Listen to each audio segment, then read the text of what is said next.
my American forebears have for so many generations played their part in the life of the United States, and that here I am, an Englishman, welcomed in your midst, makes this experience one of the most moving and thrilling in my life, which is already long and has not been entirely uneventful.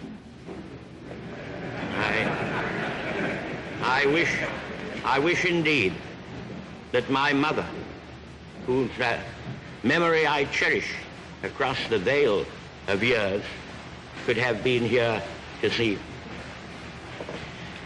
By the way, I cannot help reflecting that if my father had been American and my mother British, instead of the other way around, I might have got here on my own.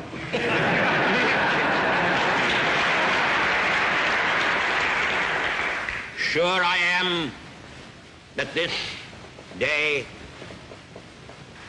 now, we are the masters of our fate, that the task which has been set us is not above our strength, that its pangs and toils are not beyond our endurance. As long as we have faith in our cause and an unconquerable willpower, salvation will not be denied us. In the words of the psalmist, he shall not be afraid of evil tidings. His heart is fixed, trusting in the Lord. Not all the tidings will be evil. On the contrary, mighty strokes of war have already been dealt against the enemy. The glorious defense of their native soil by the Russian armies and people,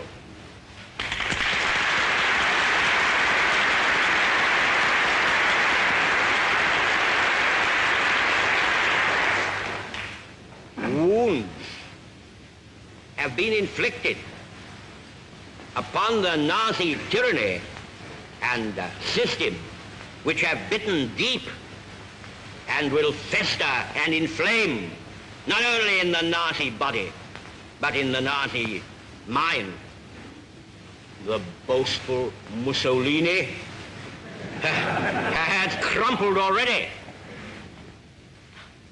He is now but a lackey and a serf, the merest utensil of his master's will.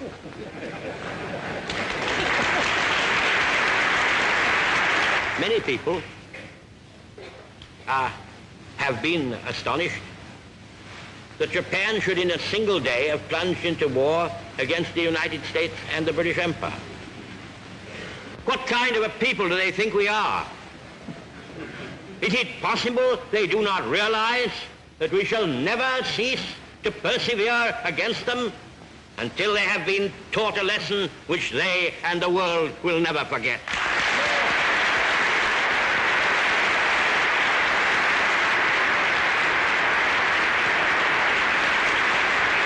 Here we are, together, facing a group of mighty foes who seek our ruin. Here we are, together, defending all that to free men is dear.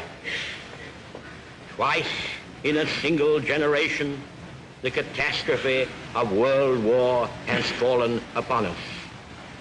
Twice in our lifetime has the long arm of fate reached out across the oceans to bring the United States into the forefront of the battle. If we had kept together after the last war, if we had taken common measures for our safety, this renewal of the curse need never have fallen upon us.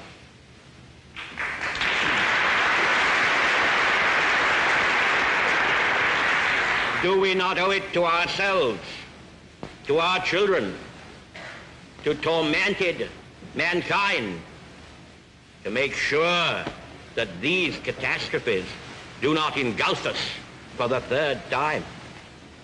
It is not given to us to peer into the mysteries of the future. Still I avow my hope and faith sure and inviolate, that in the days to come, the British and American peoples will, for their own safety and for the good of all, walk together in majesty, in justice, and in peace.